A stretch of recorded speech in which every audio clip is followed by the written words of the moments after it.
In the final paragraph of my best-selling book, Mothering Our Boys, I made two apologies. The first one was because it was a big book, and we know how time-poor today's parents are. It does have a fabulous index. The second one was I apologised for not being able to dive into teen boys as much as I'd wanted to. Well, I have some good news for those of you who are raising sons. I have written the book for those of you who are raising boys from anywhere from 10 to 25, because this adolescent bridge is a lot longer than it used to be. So many parents out there today were not raised with the kind of world that today's tweens and teens are being raised with, both boys and girls. Our boys are at particular risk. We know we are losing more of them to mental illness and really complicated and complex mental illness issues, not just depression. We also have more self-harming. We have more disengaging in our high schools and not re-engaging. And the worst and most tragic thing is that we have more of them ending their lives because they don't want to live on our earth. That is not okay in my book as a boy champion. So I've dived into all the sorts of things that I know are confusing today's parents.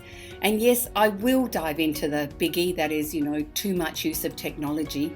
But be mindful, I am not banning it. I'm just giving you some great practical suggestions on how you monitor it and navigate that world.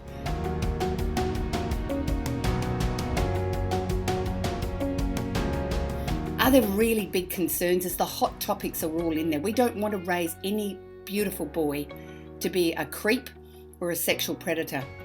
So, in our porn-driven world where it is so easy to stumble upon porn, let alone access really explicit, awful stuff, free, that is now shaping many of our boys who watch it in terms of their sexual awakening that happens during adolescence. So we want them to grow up to know about what great sex is, to be comfortable in sexually intimate relationships. I know I'm using that word too frequently, but it's a huge part of the emerging adult as they go over the bridge.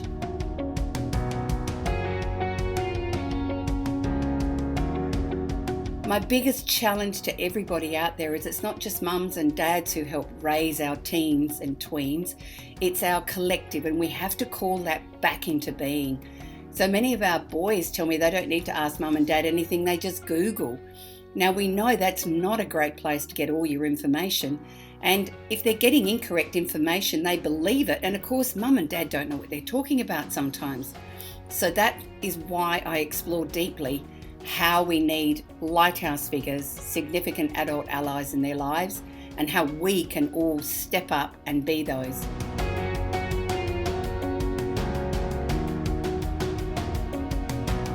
The other biggest challenge is how do I communicate with my non-communicative teen boy? Well, I've taught them, I've lived with them, counselled them. So really practical strategies on how to help that boy of yours feel safe enough to open up to you, especially when he feels frightened and scared and sad and lost. Another key area I look at is how do we help our boys lose and recover. A really big part of the old male code was very much it was all up to you, just toughen up. So it's coming. Those of you who are parents of our beautiful boys, as we want all of them to grow up to be healthy, happy men. So enjoy my latest book birth with the world.